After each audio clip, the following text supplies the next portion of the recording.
Hello there guys, this is Dan from Being Iwi.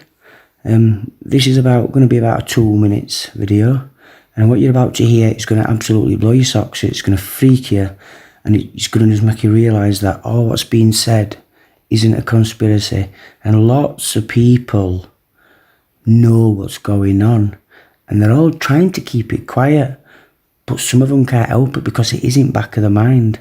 They know what they're not meant to say. Sometimes, like the man, as you're looking at the screen on the right side, obviously he might not be on TV much or on, talking to these people like this normally.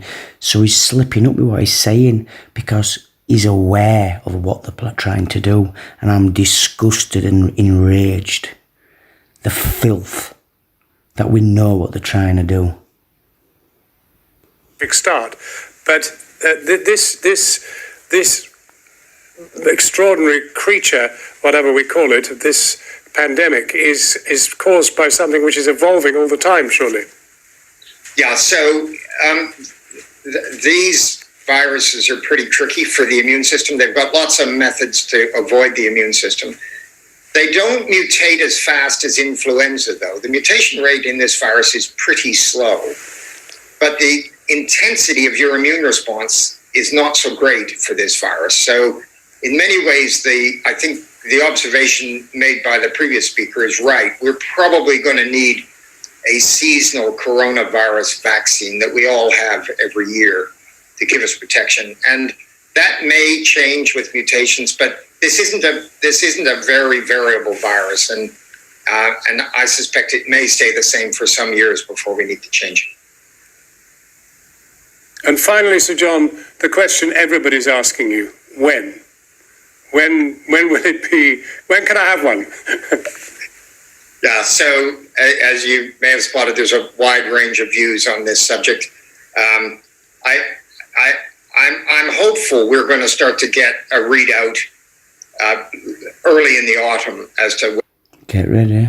whether this thing works or not. A lot of this depends on the intensity of infection. So in order to get a readout, you have to have a certain number of incident cases in the control vaccine population. And that then tells you that you can look at the real vaccinated population and see whether they've been protected. So I'm hoping that's going to happen pretty smartly this autumn. But then don't forget, these vaccines are unlikely to completely sterilize a population. They're very likely to... Did you hear that? We are very unlikely to sterilise a population. Now get ready for the reaction on the face of the other gentleman. Have an effect which works in a percentage, say 60 or 70%.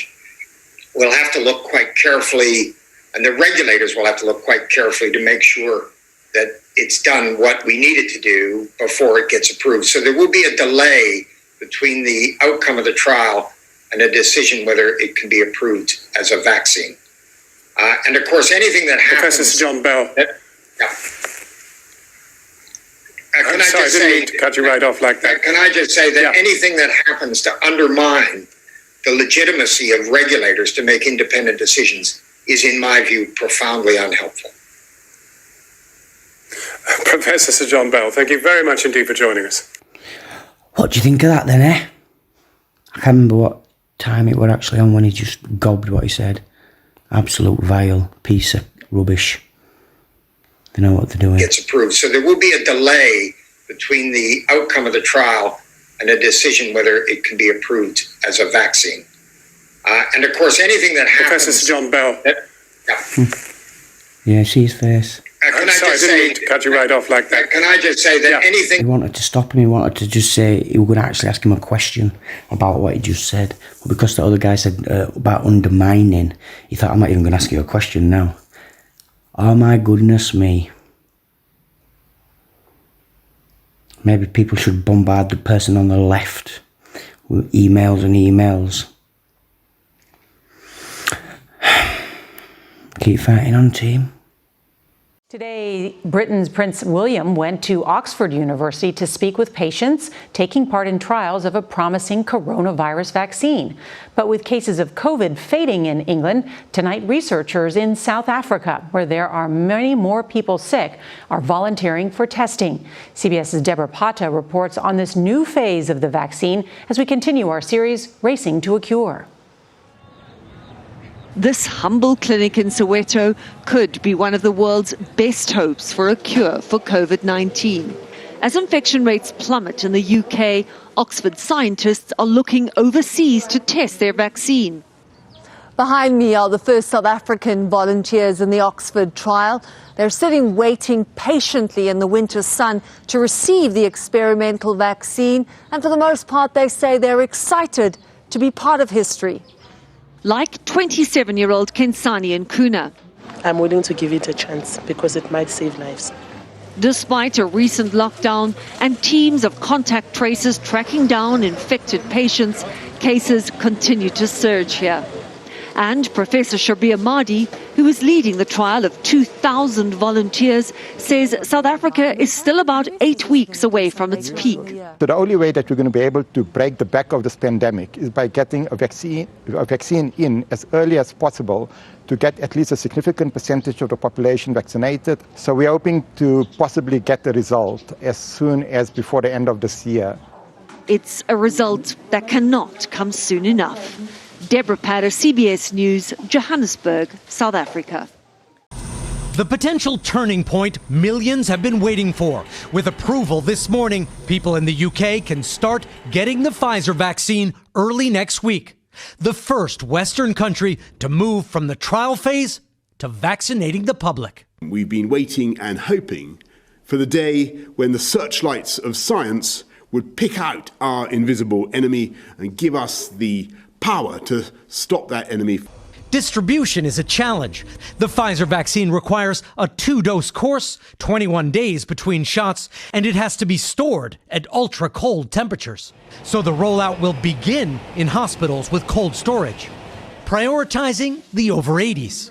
Next, the elderly in care homes, and after it will go out in batches, descending by age group. The military will assist. Football stadiums, conference centers, and town halls are expected to become vaccination centers. By January, even local pharmacies here will be able to give the shots. This is the biggest and by far the most complex vaccination program in British history. The Pfizer vaccine was developed with the European company BioNTech.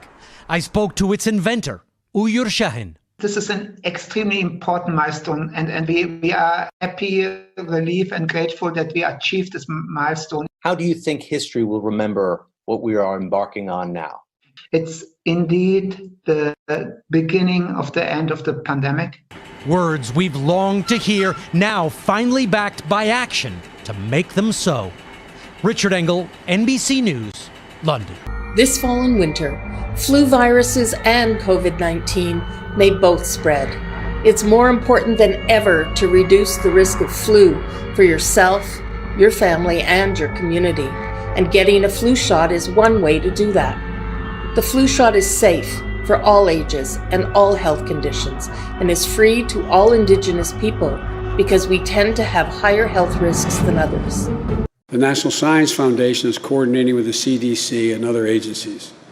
They indicate that the first group of people that should get the vaccine, if and when it is available, are people at the greatest risk. And that includes everything from nursing homes to people with serious pre-existing conditions that would cause people to be in real trouble. A lot of those people happen to be black and brown. Hell no.